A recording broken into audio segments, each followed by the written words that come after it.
Before you ever think about moving to Venice, Florida, there's 8 things that you should know, and we're getting started right now. So what these 8 things are, I have right on my phone, and it's 8 questions that people ask quite frequently. There's a whole bunch more, so leave a comment. Let us know if you want us to do more of these videos. But the first one is, does Venice, Florida have red tide? Great question. It's something you need to be aware of if you're gonna move to a beach city. It's something that could maybe make you think twice about wanting to move to that city if the beach is like something you have to have all the time, all year round, no matter what. So what red tide is it's kind of like this algae bloom, but basically what it does is if it gets really bad, it will kill off some wildlife, such as fish, pretty much anything in the water, even sharks and things like that can die if enough of it is around. And it also makes it not so ideal for humans. It will kind of have like a dead fish smell. It can maybe irritate your eyes, your nose. Doesn't feel the best to breathe it in. It might make you cough a little bit. And if you have like open wounds and things like that, they recommend you don't go into the water. And the water just doesn't look as pretty. Normally the water is gorgeous on the Gulf Coast. We have that kind of super clear but turquoise hued water normally. But if red tide gets bad, it'll get a little more murky and muddy looking. If it gets really bad, it can look like motor oil and sometimes even get a slight red hue to it. That being said, it's not something that happens all the time. The majority of the time we don't have it. It has been happening a little more frequently lately. It seems like Hurricane Ian caused it more recently, and Hurricane Irma caused it to be pretty bad a few years back. And about 2 years ago, we think that, I don't know if there's any confirmation of this, but there was like some sort of a pollution leak that happened in the Gulf Coast near the Tampa Bay area that a lot of people think caused it more recently. That being said, the majority of the time that we've lived here, red tide is not present, or if it is at very low levels to the point where you could still go to the beach. Next question is, well, this is gonna be a super easy one to answer, is does Venice, Florida have a beach? Before I answer that second question, if you're looking to buy or sell a home in the Venice area, my wife Heydy is a realtor. She's on all the other videos on the channel. You can call, text, or email her anytime, 941-221-1897. We're always gonna have your best interest and happiness in mind when buying or selling a home in the area. But let's get to that answer. Obviously, yes. But let's get a little bit deeper. We have more than one beach. We've got multiple beaches, which is what's awesome about Venice because each beach has a little bit different vibe, feel, and things to do. You got Casperson Beach, which is really famous for your ability to find prehistoric shark teeth. In fact, that beach is a big reason why Venice, Florida is known as the shark tooth capital of the world. But on top of being able to find shark's teeth there's lots of seashells, like tons of seashells, literally mounds of seashells that you can find. And there's also some big rocks in areas around the beach. And the beach is really neat because it has a very nature-centric sort of feel. In fact, if you walk down far enough south on it, it feels like you're almost on a completely deserted island with no one around. It's really unique. And you just don't see a lot of that in Florida anymore. A lot of the beaches now have big buildings, condos, restaurants, hotels, you name it, all kinds of touristy stuff near the beach. And that's not a nice, pleasant change of pace. On top of that though, we also have Venice Beach, which is a slightly more, I guess you say, touristy or main beach. Cool thing about that beach is it's really close walking distance from the downtown, less seashells, so it's a little bit nicer to walk on and for kids to play in, and you're really close to the downtown and a lot of other things to do on that beach, as well as Casperson. They both have wash stations, as well as all the other beaches I'm going to talk about in this video, which is nice to wash the sand off your feet. Both of them have restroom facilities, and Venice Beach also has like a little concession stand thing that's open sporadically. It's got certain hours that are somewhat limited, but that's there too as well if you want to get like, certain things from the beach like floaties. I think they have like t-shirts and things like that. I'm not sure about that, but I know that they for sure sell food and drinks and things like that there as well. Another beach with a completely different perk would be Sharky's on the Pier. Sharky's on the Pier is awesome because there's a tiki bar. Well, technically the beach is not called Sharky's on the Pier, but Sharky's on the Pier is kind of what everyone identifies that beach with because, well, you got the Venice Fishing Pier there, which you can fish on for free. The beach is there as well. And another perk to that pier is you don't need a license to fish on that pier, so that's kind of nice. But on top of that and the beach, then you got Sharky's Restaurant and Fins, which is also owned by Sharky's, which is like the upper level, a little bit higher end restaurant. Sharky's is a little bit more of like a tiki bar slash restaurant. Lots of seafood there, tropical kind of vibe type food, tropical drinks, the whole 9 yards of what you would want when you're hanging out on the beach. That place is also super popular, and this and all the beaches really are great for catching sunsets. Another beach though that is very different from all those, just down from Sharky's, kind of sandwiched in between Sharky's, and if you walk far enough down, you could get to Casperson from this beach, would be the Dog Park Beach, or South Brohard Paw Park is what it's called. So there's like a little dog park in between the parking area, and then there's another gate and there's a walkway that leads you to the beach where you can have your dog off the leash, which is super unique because not a lot of beaches in Florida allow that. Obviously, that gives that beach a completely different vibe, completely different feel. And if you are a dog lover or have a dog, it's gonna be the spot that you and your furry friend are going to love going to. Our dog loves going there. Next question, this is a big one. Does Venice, Florida get hurricanes? Well, we know based on Hurricane Ian, yeah, we do. But that one, we didn't necessarily get hit super hard. I mean, there was definitely some damage and some things. I think there's a question that I'm not gonna answer yet because it's an upcoming question, but we did get some damage from the hurricane depending on, where you live, what the age of your home was, the condition, maybe, where it's located within the city. There was a whole bunch of factors, right? We didn't get hit as hard as some of the places south of us, just like Inglewood, just barely south of us, got hit a lot harder. Port Charlotte got hit a lot harder than that. And then of course, down by Fort Myers, way down there and things like that, they got hit the worst.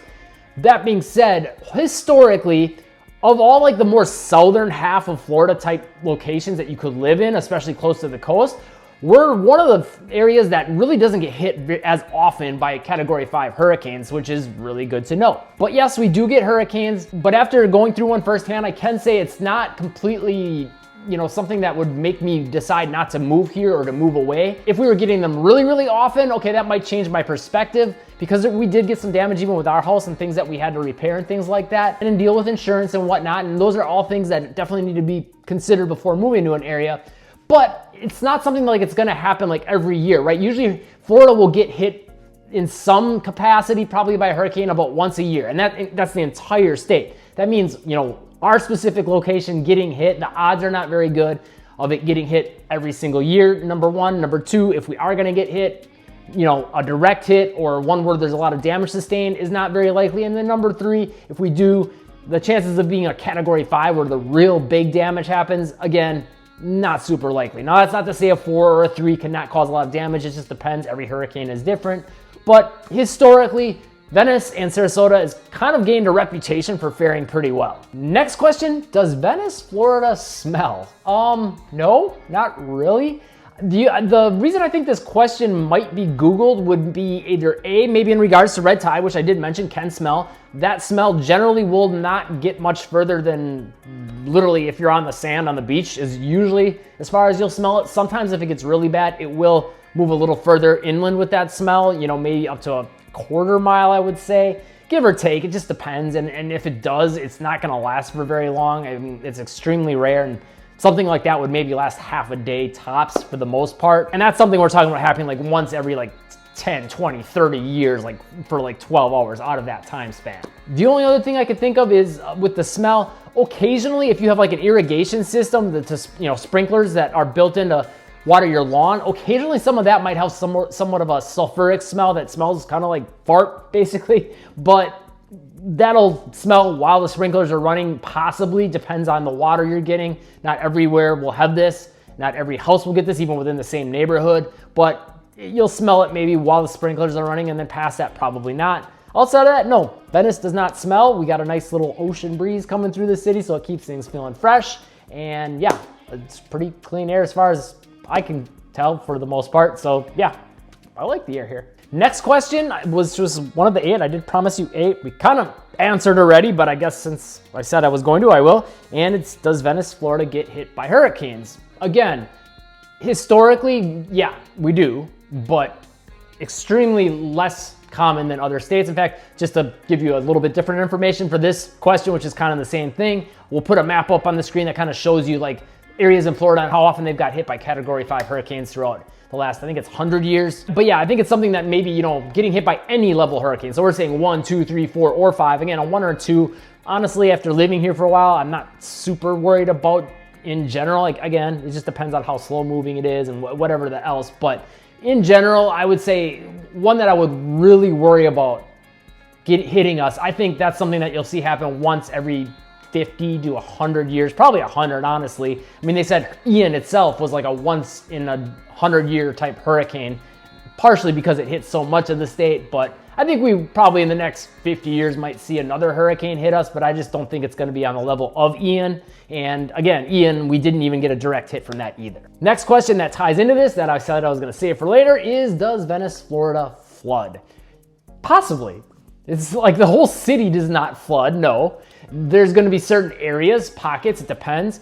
on where you're living, that yeah, there's the potential for that. Now, of course, you always want to look at FEMA flood maps. You know, of course, those aren't always 100% accurate, but they'll give you a pretty good idea of what your risk is. One thing I will say is a lot of like the newer communities, especially if you're like in an HOA or gated community that was built in the last 20, 30, even 40 years, I would say, generally they've been really good about building retention ponds to help, you know, the water goes all into there and drains into there. And then your irrigation system actually will run off of that and pulls the water from that pond, and then it'll use it for your sprinkler water, put it on the lawn and water the lawn, and the rest evaporates, and that keeps that retention pond level low. So that's a way to kind of mitigate some of the flood risk. And then on top of that, the retention ponds will have like these backup overflow types of drains, basically where they can open it up and then it'll kick more water out into the street, because all the basically the houses, and this is another nice little thing, the houses are elevated. They'll build the lot up slightly, almost on a very slight hill, so it doesn't look like you're living on like a actual hill, but you can definitely, if you look, see a kind of gradient up towards the house.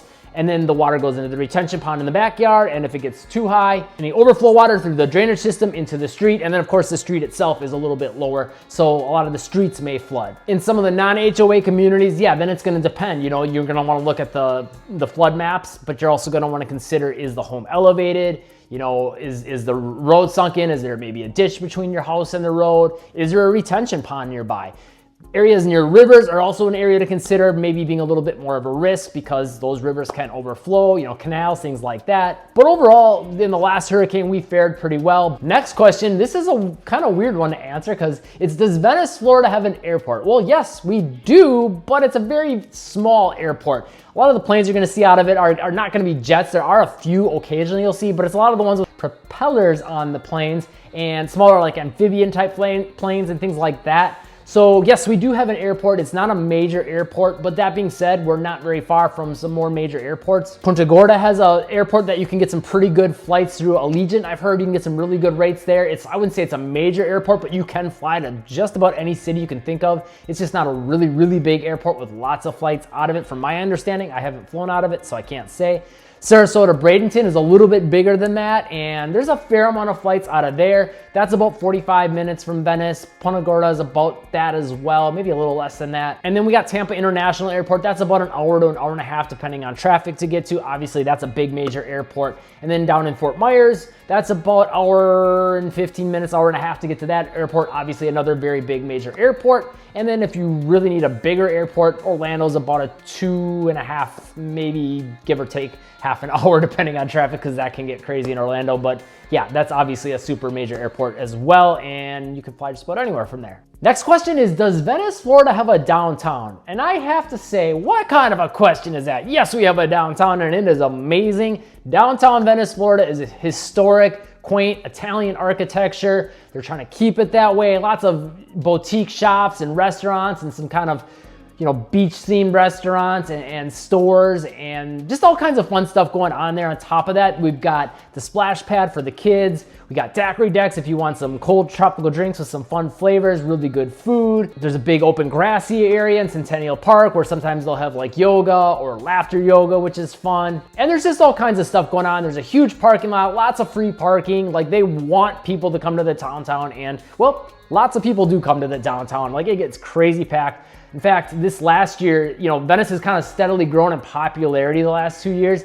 And this year I noticed, even like during the week, like basically from January to about, I'd say April, I'm filming this right before April, so we'll see how April fares. But if you get to the downtown, even on a weekday after 11 a.m., you might not be able to find parking. And they have a huge parking lot, lots of street parking. Like, you might have to park in Heritage Park, which is kind of like this cool park that goes from the downtown that you can walk to the beach, super cool. But I'm getting on a tangent there, but there's parking on the streets there. And sometimes you might need to park all the way down there just to get to the downtown if you're not there by 11 a.m., or you might have to wait for someone to pull out. That's how amazing Venice's downtown is and how popular it is and how much people like to come to it. Now, if you want to know more about what it's like to live in Venice, Florida, check out this video right here. If you are looking to buy or sell a home in the area, call, text, or email my wife, Heydy. Her phone number is 941-221-1897. Get a hold of her anytime. We hear from people all the time, and we love it. If you found the video helpful, hit the like button, subscribe, and turn on all notifications, and live breezy.